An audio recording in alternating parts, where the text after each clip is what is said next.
Teman-teman, kembali lagi bersama saya Nelson. Ya, jadi di kesempatan kali ini saya akan membahas khusus mengenai anxiety ya. Jadi kebanyakan anxiety itu disebabkan karena penyakit asam lambung atau GERD. Jadi biasanya pada saat sensasi asam lambung, MAH atau GERD itu timbul seperti sesak napas, keringat dingin, jantung berdebar-debar, keleyengan, dada nyeri atau tembus sampai ke belikat atau punggung, ulu hati nyeri, biasanya timbullah anxiety atau serangan kecemasan atau kegelisahan atau panik ya.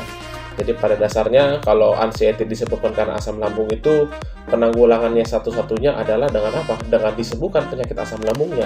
Jadi kalau misalkan asam lambung kita sudah sembuh, sudah tidak naik lagi, otomatis sensasi sesak nafas, kelayangan, keringat dingin, jantung berdebar-debar, gemetaran, dada nyeri akan hilang. Jadi otomatis pada saat sensasi-sensasinya hilang, biasanya kecemasannya pun hilang.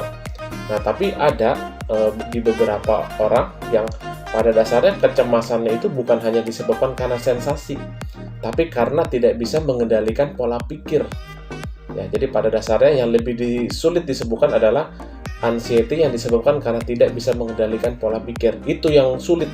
Ya, kalau karena sensasi asam lambung yang mereda, otomatis sensasinya pun mereda dan otomatis kecemasannya pun akan hilang. Tapi kalau memang anxiety-nya, kecemasannya disebabkan karena tidak bisa mengendalikan pola pikir, jadi otomatis itu lebih sulit. Kenapa? Karena di permasalahan utamanya itu bukan di lambungnya, tapi di pola pikirnya. Nah, inilah yang akan saya bahas di sini karena banyak yang sering berbicara kepada saya dalam WA, kok saya udah bertahun-tahun tidak sembuh.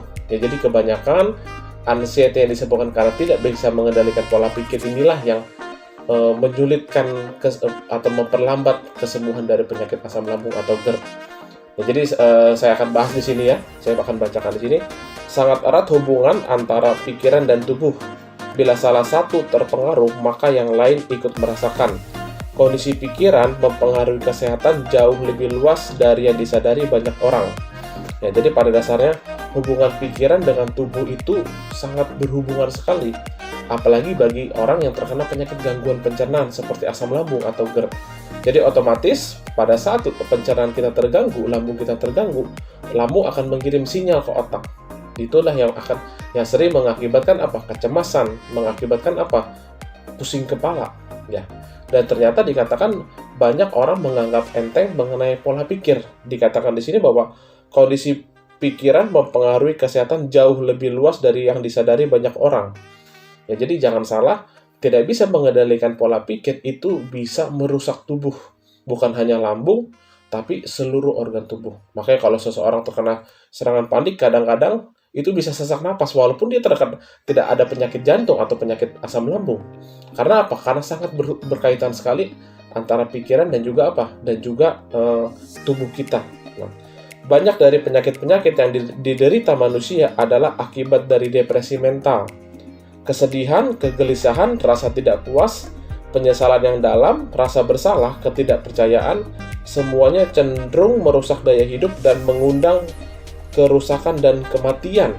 Ya, jadi dikatakan bahwa banyak penyakit yang diderita manusia itu akibat karena depresi mental. Ya, contohnya terlalu menyimpan kesedihan yang begitu mendalam. Ya, kegelisahan. Ya, jadi kegelisahan itu biasanya rasa tidak puas dalam hidup ini. Itulah yang menyebabkan gelisah. Ya, penyesalan yang dalam. Ya, jadi kita ingat-ingat masa lalu, diingat-ingat terus. Aduh, saya nyesal. Pada dasarnya kita harus hidup itu kita maju ke depan, bukan malah mundur ke belakang. Ada yang karena terlalu rasa bersalah, jadi itulah bisa menyebabkan penyakit juga. Jadi kalau memang kita pernah melakukan kesalahan di masa lalu, kita lupakan, kita maju ke depan. Ya, ketidakpercayaan semuanya cenderung merusak daya hidup dan mengundang kerusakan dan kematian. Ketidakpercayaan. Ya, jadi ini berhubungan dengan spiritualitas ya. Jadi bagi kita baik agama manapun, kita dekatkan diri kita kepada Tuhan, kepada Allah, supaya supaya kita percaya, kita optimis dalam hidup ini.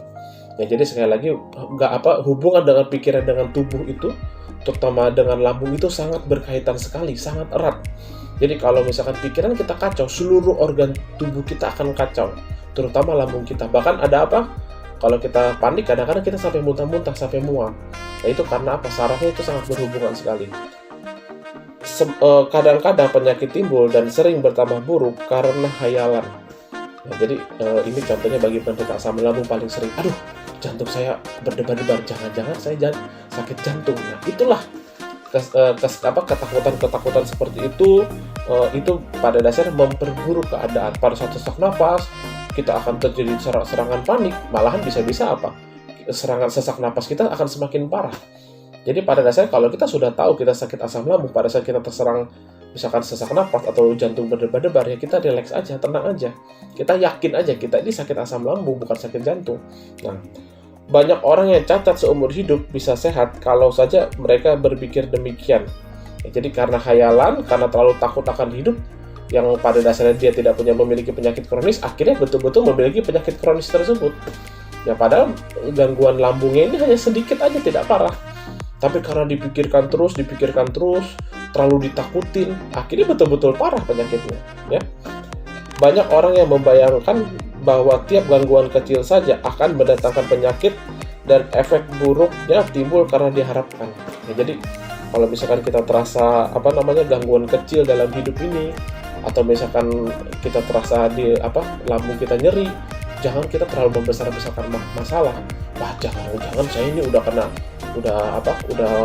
ada lambungnya, saya ini udah parah, udah kronis. Ya padahal tidak demikian. Jadi yang kita harus lakukan adalah kita tenang aja, jalani hidup ini dengan santai, tapi tentu dengan apa? Kalau seorang penderita asam lambung, bahkan penyakit lainnya, ya tetap dianjurkan menjaga pola makan. Tapi di luar menjaga pola makan ada yang lebih penting lagi, yaitu adalah menjaga pola pikir. Ya. Banyak orang mati karena penyebabnya adalah hayalan belaka. Nah, jadi banyak orang stres sampai akhirnya terkena penyakit lambung yang parah. Serangan stres yang berlebihan bukan hanya menyebabkan asam lambung, bisa juga menyebabkan penyakit diabetes, tekanan darah tinggi, dan jantung. Ya, jadi banyak kenalan orang tua saya yang terkena penyakit kronis itu pada dasarnya karena tidak bisa mengendalikan pola pikir. Yang tadi saya jelaskan tadi, rasa bersalah, kegelisahan, ya, rasa tidak puas. Itu sangat membebani pikiran. Pada saat pikiran kita terlalu terbebani, otomatis seluruh tubuh kita pun akan terbebani. Ya, jadi kita jangan terlalu takut dengan hidup. Kita jalani hidup ini betul-betul sesuai dengan apa? Sesuai dengan yang kita inginkan. Ya, jadi jangan terlalu takut. Ya. Bagaimana obatnya? Kalau kita sudah terlanjur terkena penyakit kecemasan, ya, jadi kecemasan, anxiety yang bukan disebabkan karena sensasi asam lambung. Bagaimana cara penanggulangannya? Penanggulangannya ini saya bacakannya, semangat. Ya, jadi dalam hidup kita harus semangat, jangan merasa putus asa. Kita harus ikhtiar terus, mencoba terus, terutama bagi penderita asam lambung.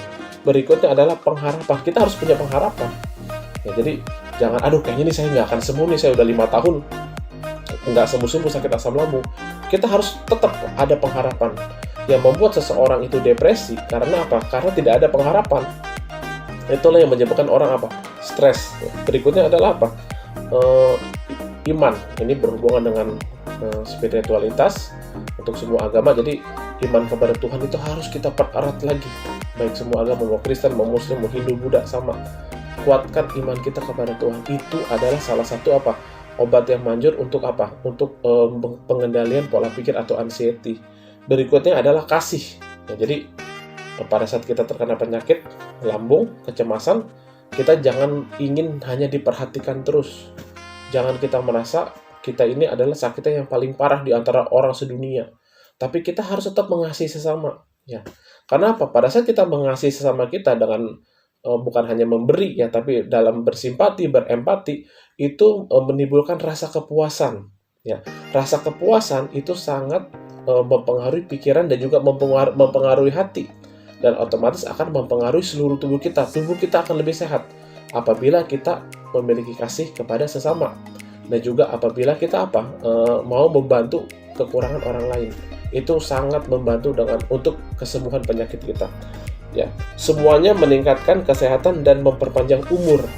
Ya, jadi semangat, pengharapan, iman, kasih, semuanya meningkatkan kesehatan dan memperpanjang umur. Ya, kalau kita hidup mulai tidak semangat, mulai lesu, lemes, ya jadi itulah yang penyakit ringan pun kalau kita tidak semangat, putus asa, itulah yang menyebabkan umur kita tidak panjang. Jadi kita harus tetap semangat. Dikatakan apa? Supaya kita sehat terus dan umur kita lebih panjang. Ya. Pikiran yang puas, semangat yang gembira merupakan kesehatan bagi tubuh dan kekuatan bagi jiwa. Ya, jadi kita harus merasa puas dengan apa yang kita miliki. Jangan saya cuma punya ini, mobil saya cuma ini, rumah saya cuma kecil begini. Kita harus timbulkan rasa puas terhadap diri kita. Apa yang kita miliki, kita hargai, ya, kita syukuri. Ya, jadi rasa tidak puas itulah yang memperpendek umur, memperparah penyakit kita. Ya. Dan juga kekuatan bagi jiwa. Jadi kalau kita semangat, bergembira, jiwa kita pun kuat. Anxiety pun itu otomatis akan hilang. Ya, dan terakhir adalah hati yang gembira adalah obat yang manjur, tetapi semangat yang patah mengeringkan tulang. Ya, jadi bagi penderita asam lambung bukan hanya jaga pola makan. Ya, hati kita harus riang gembira, harus selalu bersemangat. Ya, jadi otomatis sebenarnya banyak dari teman-teman yang penyakit lambungnya itu tidak parah. Ya, tapi karena tidak semangat, karena putus asa, karena rasa tidak puas, gelisah yang berlebihan, jadi seakan-akan penyakitnya itu parah.